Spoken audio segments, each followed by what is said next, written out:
And joining me now, here on set, is Minnesota Congressman and Democratic presidential candidate Dean Phillips. Congressman, thank you so much for joining us here. Good to be with you, Gabe. On Meet the Press Now. Congressman, with all due respect, why are you still in this race? Yeah, because someone had to do it, Gabe. That's what this is all about. I'm a realist. I know my party has not celebrated this, if anything, just the opposite. That does not make it an unworthy pursuit. And as evidenced by the fact that 70% of our country wants neither Donald Trump nor Joe Biden, 86% of the country believes our president is too old to serve another term. And I want to make it clear, I love the president. I campaigned for him. He's been in my home. I supported his work. This is not about him right now. This is about serving until January of 2029. And I know saying the quiet part out loud is unusual in Washington. And I also know telling the truth generates no political rewards. It surely hasn't to me. It didn't for Liz Cheney.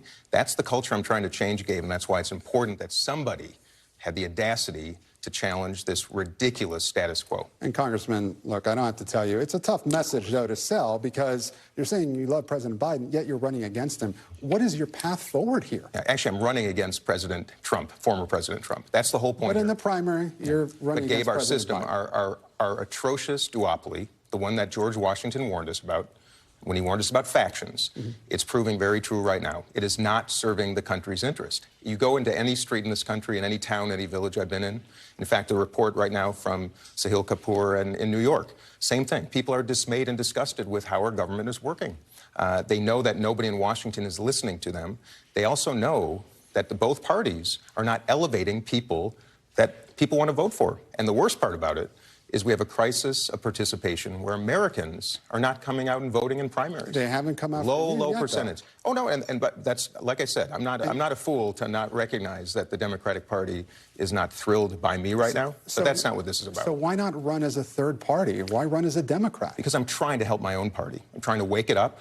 Trying to wake it up to people to listen to what's going on. Costs are out of control for families. Chaos at our border. I've been trying this for years now. It's been a crisis for years. A lot of people, though, say you're hurting your own party. That you're taking away votes either from President Biden or perhaps, you would take votes away from Nikki Haley. Yeah. Well, I'd call it tough love. And the fact is, if we continue this way, operating this way, we're going to continue to lose to people like Donald Trump, like we did in 2016 by doing exactly the same thing. Look, I didn't come to Congress thinking this would be a long career. I had a very nice life. Woke up the morning after the 2016 election. My daughters were in tears.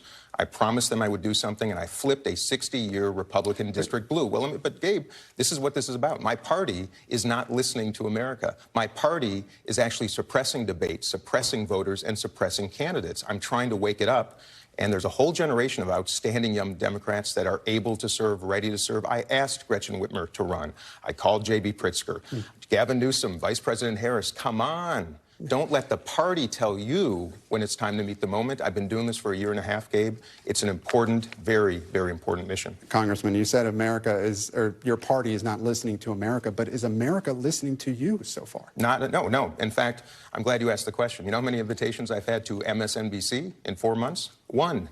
CNN did a town hall for every one of the GOP candidates, not one for me. So, of course, does that make it hard for someone who's not well known? Of course. And that's part of the problem in this country right now. There are a handful of people picking and choosing who America is exposed to, and I'm trying to say it's time to change that. We need competition. We need a new generation. And if that's my legacy, and if I inspire one young person in this country to actually be audacious once in a while, to speak the truth when nobody wants to hear it, then it was a success, and it already has been. Congressman, I want to move to the special counsel report. We mentioned your statement there off the top. A lot of President Biden's allies have called the report gratuitous and politically motivated. Do you agree?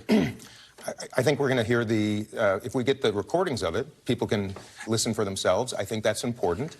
Look at Merrick Garland appointed him. So I have to say, he was appointed by a Democrat with a Democratic president to conduct this special counsel's investigation. He was first appointed by former President Trump as U.S. Attorney. But Merrick Garland appointed him to do this. Fair enough. We all know. And I don't know. I don't know the answer to the question. By the way, this is not, I want to make it really clear to people watching.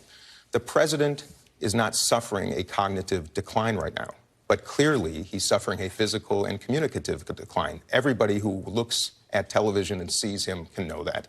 The issue is not right now He's going to serve for another year until January of 2025. We all know that. The issue is, do we feel comfortable with him serving until January of 2029? Should we feel comfortable with Donald Trump? No, neither of them. I want to highlight something you just said, though. You said that you want to see the transcripts here. Several House Republicans... No, not the transcripts. I want to hear the recordings. Hear the recordings. I think that's what I mean. Look, not I. Okay, so you don't want just the transcript. To. You want to hear the actual recording. Several House Republicans have asked for that. Have asked the DOJ.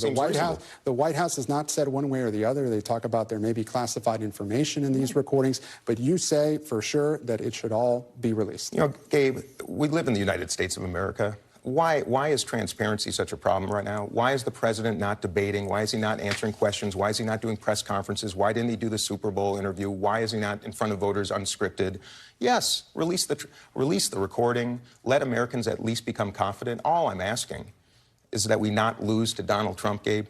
That's all I'm asking. And my party right now is the facilitator of bringing Donald Trump back to the White House. That's my contention. And frankly, most Democrats know that, other than the ones that are protecting their own interests. And Congressman, since our time is short, I want to move to your day job on Capitol Hill. The Senate, as we've been reporting, just passed that supplemental. It now heads to the House. Speaker Mike Johnson signaling that he probably won't bring it to the floor. Do you support this supplemental as it stands? Now that it has the humanitarian aid in it, and also Ukraine and Taiwan, yes, I do. But there's truth that we should absolutely be addressing the crisis at our border. It's a human crisis, it's a national security crisis, now a constitutional crisis. The fact that our Congress has not addressed that since I've been in Congress for 5 years is atrocious. And quickly, are you aware of any efforts to force a floor vote? There's a likelihood of a discharge petition, but that takes some time. Likelihood? I'd say that's being discussed right now. I'd imagine Leader Jeffries, I know it's on his mind. At the end of the day, at least given an up or down vote, that's the job of the Speaker of the House. It's not the Speaker of the Republican Party. It's the Speaker of the United States House of Representatives. And right now, the world is laughing at us. Congressman Dean Phillips, thank you so much for joining us here on Meet the Press Now. We really appreciate it. Thank you. Thanks for watching. Stay updated about breaking news and top stories on the NBC News app or follow us on social media.